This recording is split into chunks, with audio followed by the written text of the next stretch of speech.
proses penyelidikan ini terhambat karena sejumlah barang bukti yang hilang atau rusak. Kita bahas bersama dengan Komisioner Kompolnas, Mas Yusuf Warsim, yang telah bergabung bersama kami di Kompas Petang. Selamat petang, Mas Yusuf. Selamat petang. Mas Yusuf, ini kan sudah 22 saksi diperiksa, tapi apa yang menjadi ganjelan dari polisi sehingga hingga saat ini belum ada tersangka?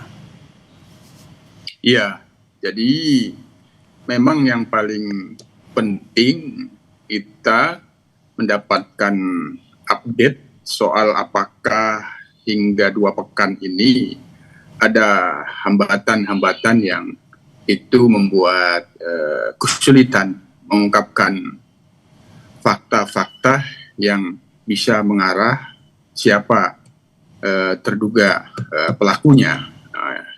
Kami Kompolnas masih terus melakukan pemantauan dan update terkait dengan perkembangan penyelidikan yang dilakukan memang belum kita terima kembali. Sementara ini kita tanyakan apakah ada hambatan-hambatan yang sangat prinsip masih belum bisa dijawab. Artinya penyidik kita anggap belum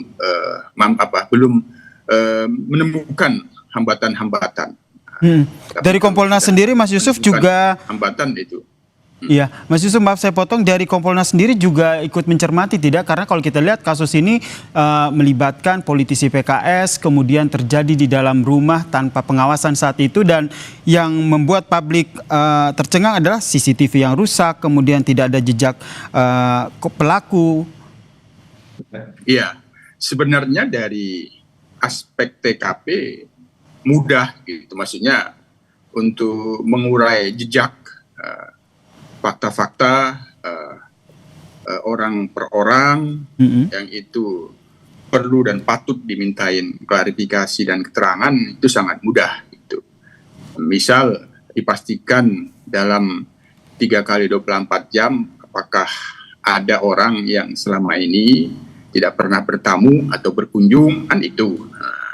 Itu kan mudah memastikan kepada orang-orang yang berada di rumah tersebut di mana korban ditemukan. Nah, itu sebenarnya satu peluangnya itu mendapatkan kesaksian-kesaksian sehingga dari sana bisa muncul seseorang yang patut dicurigai dulu. Nah, begitu. Nah, yang kedua memang yang perlu kita garis bawahi di dalam proses pengumpulan bukti-bukti dan fakta ini soal, saya kira sepakat dengan Pak Ito beberapa waktu lalu, khusus kita menggarisbawahi soal adanya fakta yang disebut kerusakan CCTV yang tidak kerusakan, fakta CCTV tidak berfungsi. Ini tentu memang mengundang pertanyaan gitu. Ini rumah mewah, CCTV-nya ada berapa titik, apakah semuanya tidak berfungsi atau pada posisi space yang strategis yang mengarah kepada ruang TKP yang itu tidak berfungsi. Ini yang masih perlu kami lakukan pendalaman, permintaan klarifikasi dalam prosesnya, dan ini perlu dijelaskan secara transparan apakah semua CCTV yang ada di rumah tersebut tidak berfungsi. Nah, tidak berfungsinya. Dan ini yang akhirnya diminta oleh Kompolnas ya ke pihak kepolisian, dalam hal ini Polda Banten yang sudah mengambil alih kasus ini. Update terakhir dari Polda Banten setelah mengambil alih kasus ini yang sudah didapat oleh Kompolnas apa?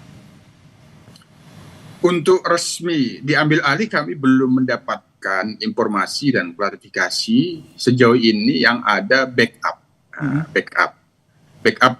Direktur Reserse Kriminal Umum Polda Banten, mungkin ini masih dalam tahap atau batas asistensi. Oke. Nah, berarti belum dapat informasi juga ya Pak Yusuf Warsim soal gelar perkara yang dilakukan oleh Polda Banten?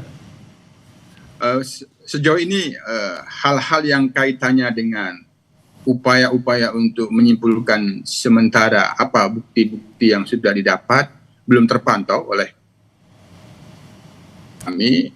Mendorong terus. Yang paling utama lagi, kalau memang sudah benar-benar ini diatensi oleh Polda, ya semestinya peluang untuk membentuk tim penyidik gabungan itu akan lebih baik. Tapi sebenarnya Polda sendiri masih optimis, dan Polres Cilegon juga masih optimis bahwa ini akan menemukan jejak-jejak dan fakta-fakta tadi, sebagaimana yang sudah pernah disampaikan oleh mantan Kabar Reskrim Pak Ito. Saya kira sepakat itu soal CCTV yang tidak berfungsi itu perlu didalami.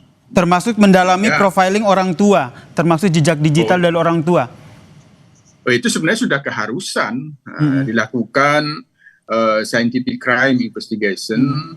Tadi kan ini kan TKP-nya di rumah. Nah, siapapun orang-orang dalam pendekatan misal 3 kali 24 jam yang ada di rumah itu dimintain semua keterangannya, termasuk perangkat-perangkat teknologi yang bisa mengemukakan adanya jejak-jejak dan fakta-fakta petunjuk itu perlu. Nah, apabila 3 kali 24 jam belum bisa mendapatkan, diperluas 7 hari. Nah, apakah ada orang yang tidak biasa berkunjung tiba-tiba berkunjung, atau orang yang selalu berkunjung tapi tidak berada di rumah tersebut, dan itu perlu kira-kira begitu. Jadi Mas Yusuf, kami Anda juga tadi menyoroti bahwa sepakat begitu dengan apa yang disampaikan oleh Pak Ito terkait dengan harus mendalami betul tidak ini CCTV ini betul-betul rusak atau ada hal yang terjadi di balik itu. Jika benar ada kesengajaan di situ, berarti Kompolnas juga punya indikasi bahwa melihat kasus ini bisa masuk dalam pembunuhan berencana?